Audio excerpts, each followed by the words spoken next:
gente, tudo bem? Eu sou o Alec e hoje eu venho aqui a convite da Tag Experiências Literárias para conversar com vocês um pouquinho a respeito da nossa leitura de janeiro, que é o Proclamem nas Montanhas, do James Baldwin. Antes de começar, alguns recados da paróquia. O primeiro deles é que esse vídeo aqui não vai ter spoiler, por mais que a gente vá tocar em alguns temas que são abordados no livro, a gente não vai tocar muito na narrativa em si. Então eu garanto pra você que a gente vai discutir vários dos temas sobre os quais o livro aborda, mas sem revelar nenhum detalhe da trama, tá? Fica tranquilo. E o segundo e último recado é que, caso você não me conheça, eu tô há mais de 10 anos produzindo conteúdo literário pra internet sob o nome Bookaholic. Eu leio livros de fantasia, livros de drama e também compartilho um pouco do meu dia a dia, né? Eu falo sobre lifestyle na internet. E se você quiser acompanhar meus conteúdos por aí, só procurar @Bookaholic. Fechou? Mas enfim, a gente tá aqui pra falar sobre o Baldwin, então bora lá, porque é realmente uma tarefa hercúlea pra mim falar sobre esse homem, tá? E é curioso, porque ao mesmo tempo que é muito difícil pra mim falar sobre ele, eu sinto que eu domino tanto o assunto, tantos temas sobre os quais ele fala, e sobre o Baldwin em si, que eu sinto que eu conseguiria passar facilmente 16 horas ininterruptas falando a respeito dele, da vida e da obra dele, sem nenhum tipo de preparo. É um dos assuntos assim que eu mais gosto. O Baldwin é até hoje uma das pessoas mais importantes da minha vida no nível pessoal mesmo. E existe clara e nitidamente um Alec pessoa e um Alec leitor antes e depois da leitura desse cara. Caso você não conheça o autor, não conheça a obra dele, caiu de paraquedas aqui, né, nessa leitura. James Baldwin foi um autor negro e gay nos Estados Unidos no século passado. Ele nasceu em 1924.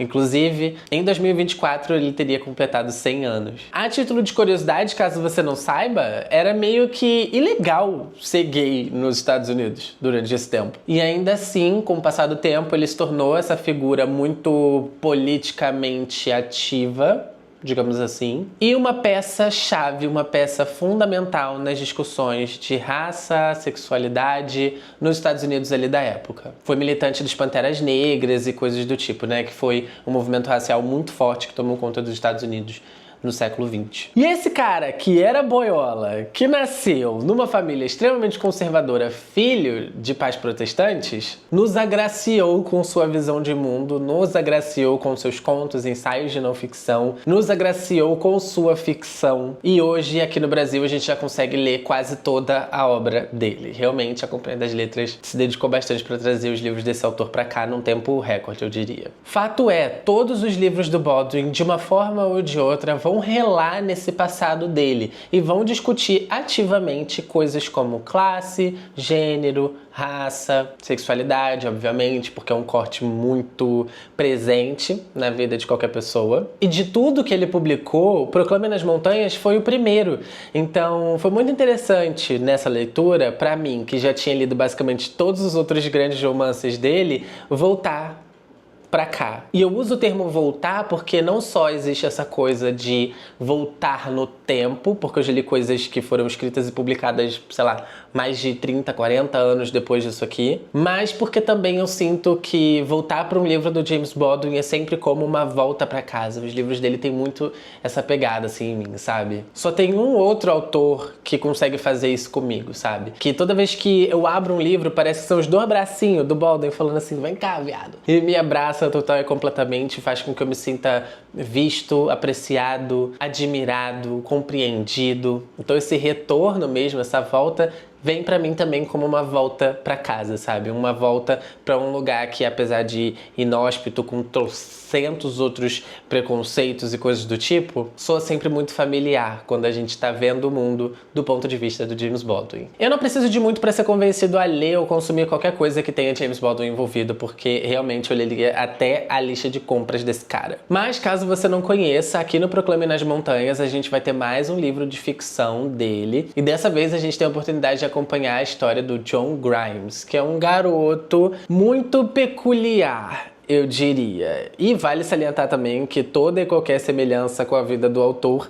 não é mera coincidência. John Grimes vive então com seu pai, sua mãe e seus outros 3 irmãos. E basicamente a história vai dar conta da gente acompanhar o dia a dia dessa família e num determinado momento o autor vai tirar um tempo para voltar a gente alguns anos no passado e acompanhar então o desenvolvimento do pai, da mãe e de uma tia do John Grimes. A gente vai de alguma forma ver o que levou esses personagens a agirem da forma que eles agem hoje em dia. A gente vai ter também a oportunidade de enxergar como que esses 3 se juntaram, porque 2 deles são irmãos, mas a gente tem ali a esposa do pai dele, no caso, que é a mãe dele, que entra nessa relação de alguma forma. Então a gente vai descobrir como eles 3 se conheceram, sob quais circunstâncias. E o principal ponto desse livro é a forma como a religião impacta na vida dessas pessoas, né? E eu gostaria de fazer um breve parêntese aqui, porque quando a gente fala de religião, a gente fala de uma coisa extremamente pessoal. A fé de todas as pessoas é única e só diz respeito a elas mesmas, né? Mas aqui a gente vai estar acompanhando uma família que é meio que pentecostal, eles têm uma crença meio protestante, assim. É uma semelhança absurda, assim, com igrejas assembleianas, aí Brasil afora. Eu mesmo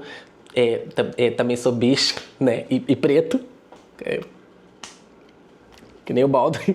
E também fui criado em berço cristão, então eu consegui ver diversas semelhanças, não só nos hinos que eles cantam, nas passagens em que eles estão na igreja, mas também na forma como essas pessoas se portam, no dialeto dessas pessoas, que a gente chama até de dialeto pentecostal, né? Essa coisa do glória, do nada, oh, aleluia, sabe? Dito isso, quando o Baldwin fala sobre religião aqui, ele deixa muito claro, ele deixa nítido que ele também não tem as respostas para nenhum dos dilemas, quase nenhum dos dilemas que ele apresenta aqui. Então ele, enquanto esse menino que é gay e é religioso, vai ter seus questionamentos e não necessariamente vai ter suas respostas. Ele, enquanto essa pessoa, não sabe onde termina a religião e começa o fundamentalismo. Ele, sendo essa pessoa, não sabe necessariamente o quanto ele tem que se doar para Deus enquanto se doa a si mesmo. Ele, enquanto essa pessoa, não sabe se precisa se amar enquanto essa pessoa que vai pro inferno, ou se vou sair daqui porque isso aqui realmente não é pra mim. Do meu ponto de vista particular, é realmente bem complicado você separar o que é você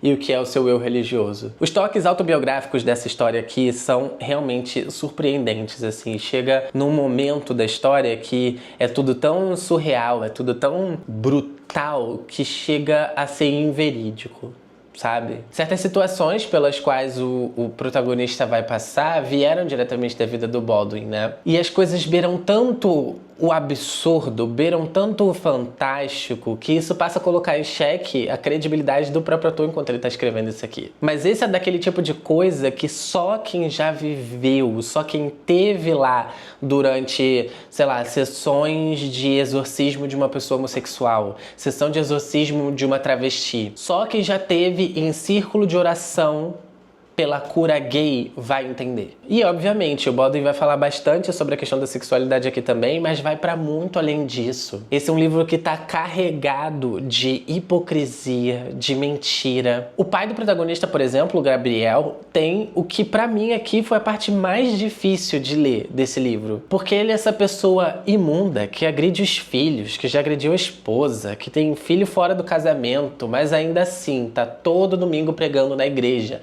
Mas ainda assim tá fazendo missão, indo em outros estados dos Estados Unidos para pegar a palavra do Senhor e condenar as pessoas ao inferno. Todo esse relato que ele vai fazer sobre essas missões que esses pregadores vão fazer, sobre o retiro de 24 presbíteros que acontece num determinado momento aqui da história, em que o pai do protagonista, que é o Gabriel, vai para um retiro específico. O retiro é uma coisa que acontece muito em igreja evangélica. Toda essa questão e tudo mais que é abordada aqui no Proclame nas Montanhas de uma forma mais ficcional, ele comentou também sobre essas coisas num título anterior dele, que já saiu aqui no Brasil também, que é o Da Próxima Vez ao Fogo. Saiu no finalzinho de 2024. Aqui ele também dá vários outros detalhes de forma não ficcional sobre essa formação dele dentro da igreja. E sendo bem sincero com vocês, eu li esse livro bem no finalzinho de 2024, no finalzinho de novembro, e logo depois eu engatei na leitura do Proclame nas Montanhas, e eu pude fazer várias ligações e perceber o tanto que isso moldou não só a pessoa, mas o escritor que o Baldwin é até hoje. Quando você pega para ler os livros dele, você percebe que existe uma certa dor, existe uma certa revolta, uma certa angústia a respeito de tudo que ele passou durante a vida dele. E no final desse livro, no Proclame das Montanhas especificamente, eu senti que o livro inteiro é uma grande pergunta. Vocês ficaram com essa impressão? Deixa aqui embaixo nos comentários, vamos conversar a respeito disso. A impressão que eu tive é que o Proclame das Montanhas foi, na verdade, uma história que o Baldwin escreveu meio que para desabafar e para dar um pontapé inicial em diversas discussões, em diversos debates, porque a sensação que eu tive mesmo era de que nem ele sabia a resposta. A impressão que eu tive é que escrever o Proclame das Montanhas foi meio que, de certa forma, uma tentativa dele de colocar seus pensamentos em ordem. Faz sentido? De alguma forma, de repente, colocando essa história no papel e podendo, pela primeira vez, encará-la como que ela é, ele pudesse, de repente, se redimir com o seu eu do passado, se não com o seu eu do passado, com o seu padrasto, que foi extremamente problemático durante sua vida, se redimir com a sua mãe, que apesar de tudo que aconteceu, sempre fez de tudo por você, mesmo com suas inúmeras limitações e, enfim, questões pessoais. Ou então, se não se redimir com o seu eu do passado, se redimir com o seu eu do presente. Isso é uma coisa super clichê de se falar, mas é uma coisa que a gente sempre comenta, né? Que é aquela ideia de que tudo que a gente fez, todos os nossos sims, todos os nossos nãos, todas as nossas presenças, todas as nossas ausências, de alguma forma foram 101% responsáveis por quem você é hoje. E de repente se desculpar e se redimir, não com o seu do passado, porque o que tá feito, não dá pra ser alterado, mas se redimir com o seu do presente mesmo. Eu fico me perguntando o que tanto estava acontecendo na cabeça do Baldwin nesse momento, para que ele decidisse revisitar todas essas violências que ele passou na vida dele. A título de curiosidade, suas duas primeiras obras publicadas foram livros de não ficção, sendo o primeiro deles O Proclame nas Montanhas. E nesse período da vida dele, ele estava liberando seus 25, quase 30 anos, e ele estava vivendo na Europa, né? Ele passou bastante tempo por lá, na França. E eu fico me perguntando o que tanto aconteceu para que ele quisesse revirar todas essas situações. Não só revirar todas essas situações, mas de fato encará-las como que elas foram e torná-las públicas. Isso é o que me pega. De repente, essa volta para casa que eu senti com esse livro, por estar voltando para um livro do meu autor favorito, tenha sido também uma volta para casa para ele. Só que a casa, ao invés de ser o autor favorito, era ele mesmo. O Baldwin tem aquela coisa, né, de colocar um lirismo tão absurdo nas histórias que ele conta que beira a fantasia. Ele tem uma maneira muito específica, uma maneira muito bonita de transformar toda e qualquer coisa em grandíssimos eventos. Então, um detalhe simples, como uma personagem olhando para fora de casa, através da janela, vira, de repente, essa personagem olhando o que o futuro dela poderia ter sido, o que o futuro dela deveria ser, ou onde ela estaria caso ela tivesse respondido sim pro não e não pro sim. Eu vou ler uma citação aqui pra vocês, mas, como eu disse, sem spoiler. Na página 93 está escrito o seguinte: Florence percebeu que Gabriel a observava, para ver como ela reagiria a essa pergunta. A pergunta que, apesar de toda a sua determinação, era a que mais temia ouvir.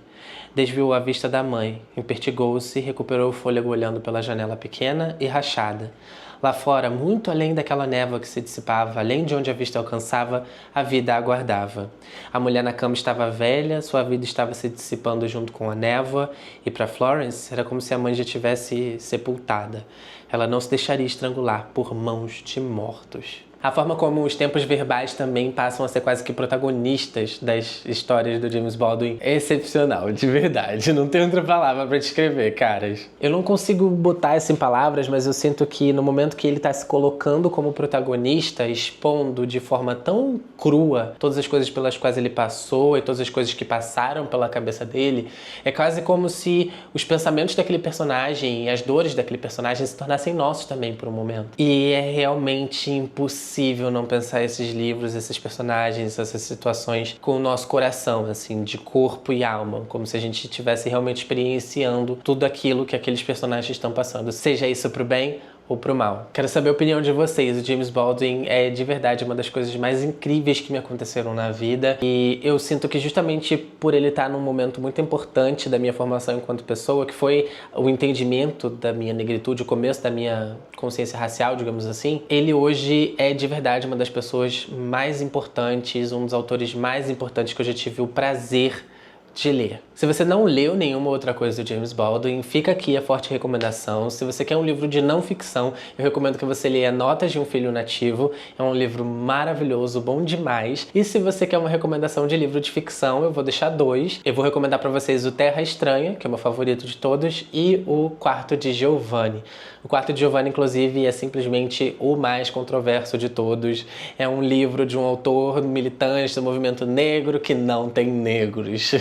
Os dois são muito bons, tem protagonistas bissexuais, então estamos aqui muito bem representados. E de verdade vão mudar muito a visão que você tem sobre diversas coisas, sobre religião, sobre sexualidade, sobre gênero, sobre papéis de gênero. E o que foi mais legal pra mim vai me transportar pra essa realidade que, em nome de Jesus, graças a todos os deuses, eu jamais viverei nessa situação de extrema homofobia e, enfim, todos os outros bilhões de preconceitos que o Baldwin vai retratar em todos os livros dele. No mais era isso, pessoal. Espero que vocês tenham gostado desse vídeo. Quero muito agradecer a Tag Experiências Literárias por ter me convidado para estar aqui. Eu sou completamente apaixonado pelo clube e eu adoro bater ponto aqui com a Tag, viu? Então sempre que precisar, tamo aí, Tag.